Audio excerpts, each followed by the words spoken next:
baca od tog desni bokom i od nas gori je bova ispred zadnje kuće od isto.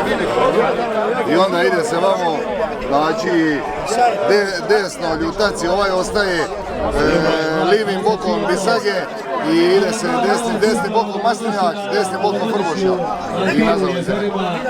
Znači, izađemo svim brodovima vani, nemojte se odmah veživati, znači izađite malo vani, brod sa lijeve strane, on će nategniti uzu. Kad se konop nategne, onda kad daju ljudi znak, onda se počnete veživati. Da ići na plažu, gajeta u sredinu i gledajući prema vani vale leuti na livu stranu. Znači, sidrenje se bacaju se sidra naravno kontra jugu, više sad donja gdje je čisto jugo. Obavezno je sidro i znači sidro dižemo na brode, sva sidra se dižu.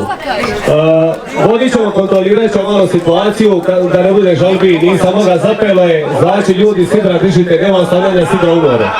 Ako ko neopravdano ostavi sidro, morat ćemo nažalost diskvalificirati.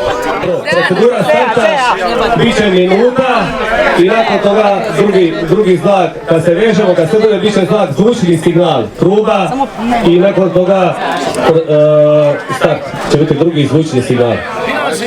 Amen. I blagoslov Boga Svemogućega, Otca i Sina i Duha Svetoga, sašao na sve vas, naše brodove i ostao vas da. Amen. Sretno i beričetno, neka bolje pobjedi. Hajde, hvala.